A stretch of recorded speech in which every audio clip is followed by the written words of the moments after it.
You are listening to an After Dinner Conversation magazine podcast. After Dinner Conversation believes humanity is improved by ethics and morals grounded in philosophical truth, and that truth is discovered through intentional reflection and respectful debate. In order to facilitate this process, we have created a growing series of print books, a monthly short story magazine, and 2 different podcasts. This podcast, Philosophy Ethics Short Story Audiobooks, provides audiobook readings of stories that have appeared in our magazine and our companion podcast. Philosophy Ethics Short Story Discussions is where we discuss the ethics of the choices made in the stories as ways to model the kinds of discussions we hope you're having about these readings with friends, family, or students. I'm your narrator and the creator of After Dinner Conversation Publishing, Colby. Thank you for spending your time listening to our podcast and for reading the magazine. Thank you for supporting us through your magazine subscriptions and through patreon.com/After Dinner Conversation. Our story today appeared first in the January 2021 magazine. The title of the story is Boomchee, and the author, Shani Naylor. I saw Barry this morning in Pack and Save, a tall, older man with thick gray hair pushing a supermarket trolley. Even though I hadn't seen him for about 25 years, he was unmistakable. I didn't call out or wave. He wouldn't know me from the crowd of middle-aged women doing their weekly shopping. He made me think of Susie. It was her bright smile that first drew my attention to Susie. I'd been working at the Glaxo factory for a week and was still trying to put names to faces. I was one of a group of 6 university students who had answered an ad for a summer job, back in the day when Glaxo had its big pharmaceutical factory in Palmerston North. The students were given a range of jobs in the factory. Some were fun, like working the huge guillotine that cut through heavy stacks of cardboard, or the machine that wrapped boxes in sheets of plastic and sealed the edges with heat. But some jobs were straight out boring, like working on the conveyor belt. This involved taking things off the conveyor belt and moving them into boxes. I can't even remember what we took off the conveyor belt. Little tubes of something. When the students worked on the conveyor belt, we used to chat and laugh and tell jokes to pass the time of day. But I noticed that some of the permanent staff really had to focus to do the job. They found our chit-chat and laughing distracting. I wondered what they really thought of us, this group of smart people who came in and picked up their jobs for a couple of months to make a few bucks, and then took off back to the university. Maybe they resented us. But Susie wasn't like that. She was the sweetest thing, and really quite pretty. She had curly blonde hair and was rather curvaceous, although a nasty person might call her plump. She had such a sunny nature, always saying hello and laughing at our jokes, even when I suspected she didn't really understand them, with a huge smile on her face. I knew my boyfriend Martin would say Susie wasn't the sharpest tool in the shed, but that didn't matter. She was like the kid in your class at school who always got the lowest score, but was happy anyway. I felt a bit sorry for her. That was probably the best job she could hope to get. When I qualified as a lawyer and was doing amazing things in court, she'd still be here, sitting by the conveyor belt, picking things up and putting them into boxes. I don't think she could even work the guillotine or the plastic wrapping machine. I chatted to her one day when we were sitting next to each other. I found out she was 26, lived at home with her parents, had a cat called Wendy, and had never had a boyfriend. She got a bit shy when I asked her about that.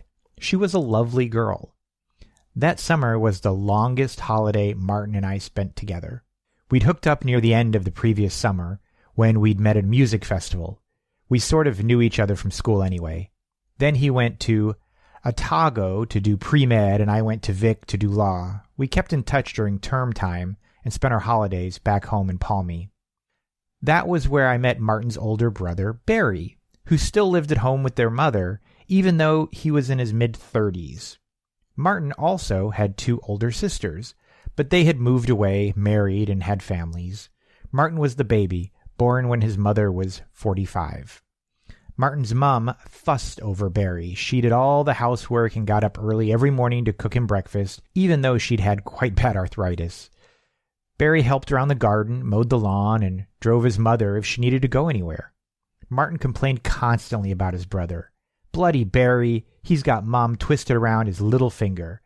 He should make his own freaking breakfast. I would say, well, at least she's got someone at home to keep an eye on her. I didn't say, she makes your breakfast too, Martin, when you're home. Barry was a bit odd. It was difficult to put your finger on exactly why. He was always very formal, even with Martin. He worked in the kind of old-fashioned men's clothing shop that sold cardigans and slacks. Apart from work, he stayed home, watched television, did stuff around the house, and that was about it. He wasn't unpleasant or anything. He was always polite and said hello, but apart from that, never took any interest in me. I thought maybe that was because I was at university and he felt intimidated. In hindsight, I think it was probably because I just didn't matter to him. These days, people would say he was on the spectrum. I thought he was a bit different. He wasn't bad looking, being tall and nice thick brown hair. One day I'd been working at the Glaxo factory for a couple of weeks. I had a brilliant idea. How about setting Barry and Susie on a blind date? They were both single, both nice people, and both unlikely to meet someone without a helping hand. I told Martin my idea, and he was horrified. No bloody way. It's a terrible idea. But why not? We can't just interfere in their lives. It's not interfering. We can ask them. But if they're not interested, then that's the end of it. Martin wasn't convinced. I pleaded. I told him about Susie and how sweet she was. I said it would be good for Barry to interact with a woman who wasn't his mother. It took a week, but I wore him down. In the end, Martin agreed, probably just to shut me up. We talked about how it might work, and in the end, we agreed that we couldn't just set up a blind date and leave them to it. Neither of them, to our knowledge, had been out with someone of the opposite sex before, so it would be doomed to failure. We would have to go with them and guide them in the right direction. Martin was still reluctant, but I convinced him that I had a good plan. I think he was worried I'd suggest going somewhere like the Fitz or the Fat Lady's Arms, where he'd be bound to run into his mates. Instead, I suggested the Awapuni Hotel.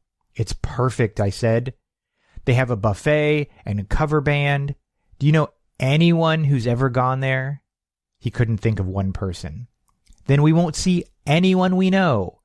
Barry and Susie can have a meal and then dance. We'll keep track of everything, and if they want to see each other again, they can use the phone like anyone else. At that point, Martin seemed to run out of excuses, so he agreed. Perfect. You talk to Barry and I'll talk to Susie, I said. Susie was easy.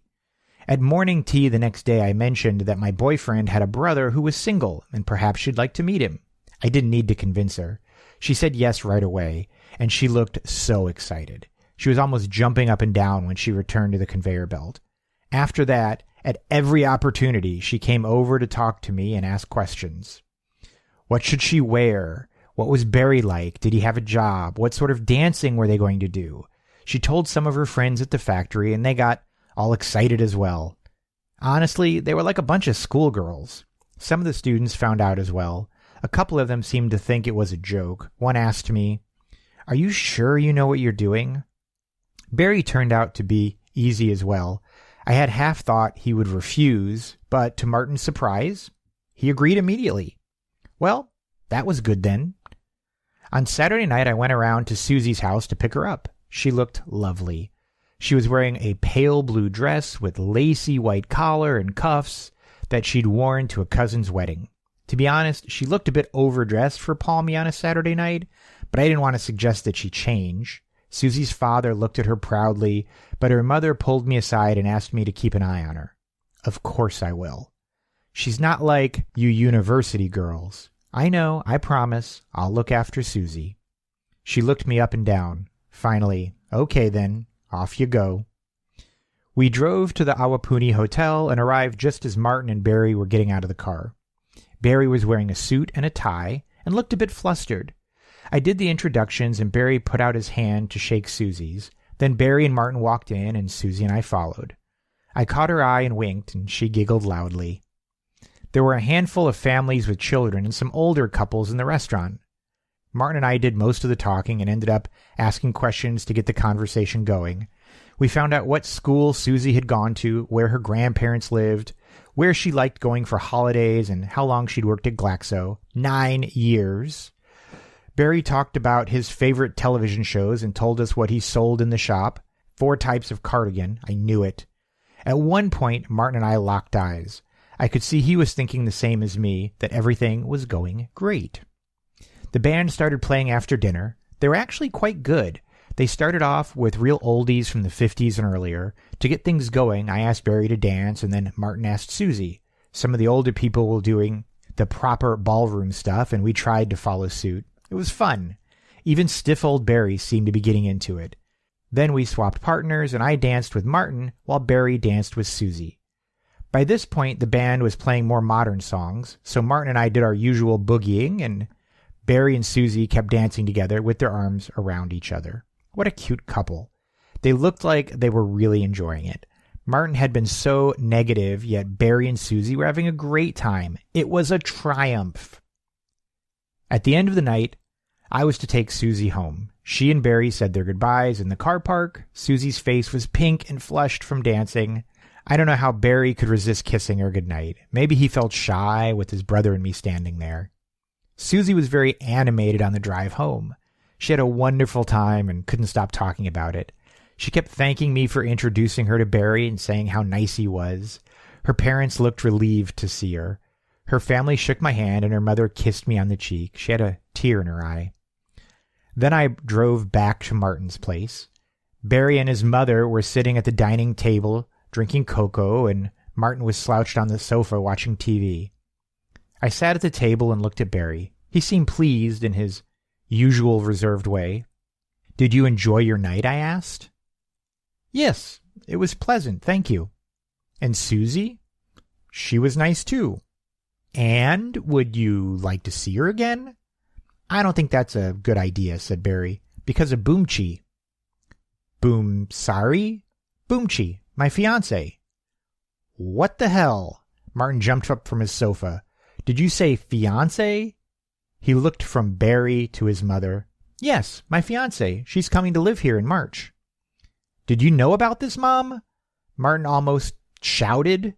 "Yes, of course. I've spoken to Boomchee a few times on the phone. She's a lovely girl. Her English isn't so good, but it'll improve." "Where's she from?" I asked. "Thailand," said Barry. "Why didn't someone tell me?" said Martin.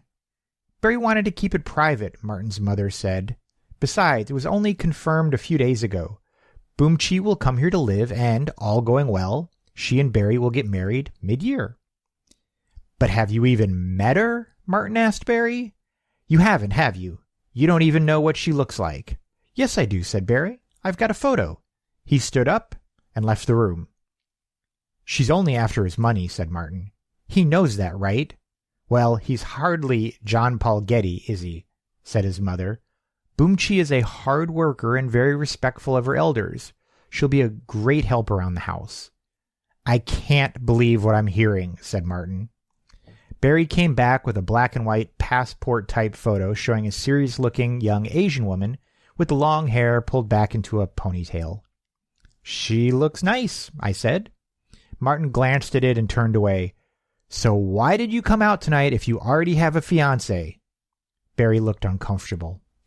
"I've never been out with a lady before. I thought it would be good practice for when Boomchee arrives." "For fuck's sake," said Martin.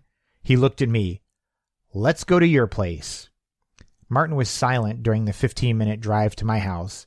His knuckles were white as he gripped the steering wheel. I had a thought. "She might be a prostitute," I said. "Give it a rest," he hissed, as though I'd been banging on about Boomchee all night. On Monday at work, I didn't know what to say to Susie. I couldn't tell her about Boomchee. I couldn't say that Barry had a fiancé all along that he hadn't told us about. Poor, sweet, trusting Susie. She wouldn't understand. She'd think I'd done it on purpose. I saw her in the staff room putting on a white coat before she saw me. She had the same bouncy look and big smile that she'd had when I dropped her home on Saturday night. I couldn't face her. I put on my white coat and swept past. "Hi, Susie. Hope you enjoyed Saturday night."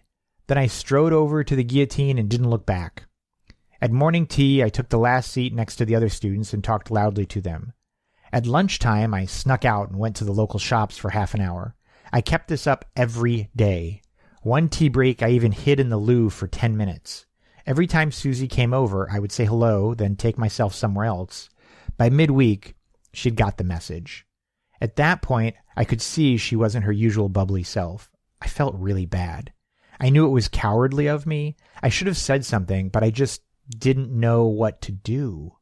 A couple of the students asked me about the blind date. I said it was fine, and they left it at that.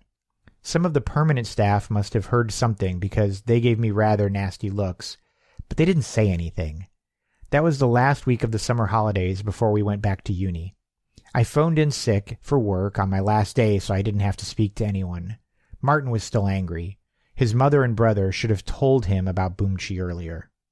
Martin was really busy that year. Medicine was a huge commitment, and he didn't have much time for anything else. When the next holidays rolled around, I went to Tauranga with some flatmates instead of going to see my folks in Palmy. After a couple of months, Martin and I were officially over. I wasn't bothered. I'd met a guy in Tauranga and dropped out of uni to be with him. Law was too much work anyway. I got a job in a cafe. It didn't last. The job or the guy. I heard through the Palmy grapevine that Barry had got married to a Thai woman. I never knew what happened to Susie. Did she meet someone else? Did she work at Glaxo's until she was made redundant when the factory closed? Even now, decades later, I still wonder about Susie and feel bad about what happened. When I got made redundant, I came back to live in my parents' old house in Palmy. A couple of months later, I saw Barry picking fruit at the Pack and Save. I saw him again in the car park with two people, a middle-aged Asian woman and a teenage girl who looked like a younger, taller version of the woman. They were loading groceries into a car. The girl said something and the adults laughed. They looked happy together. I put my groceries into my car. 1 chop, a few spuds, 2-minute noodles, bananas, baked beans. I thought how nice it would be to have someone to laugh with. I'm glad Barry found Boomchee. The end.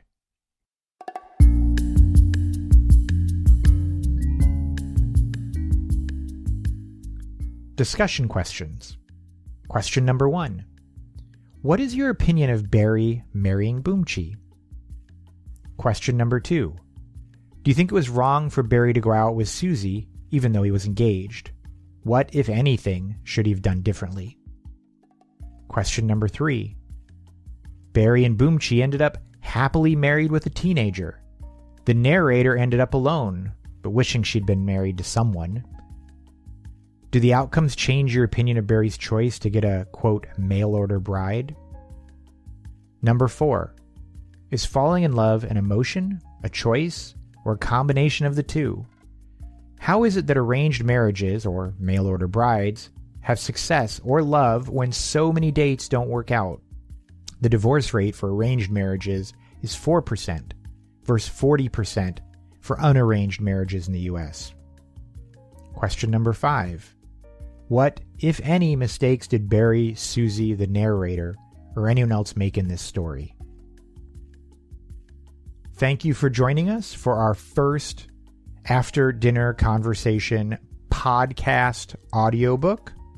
I have been your host, Colby. I hope you have enjoyed it, and we will be back next week with another story. Next week's story is His Neighbor's Wife. If you enjoyed this story, head over to our companion podcast, After Dinner Conversation Discussions, and listen to our discussions of this and other short stories from our magazine. We'll include a link in the description. And of course, you can always continue the discussion on our webpage in the comments section and on our Facebook page. Thank you for joining us. Bye.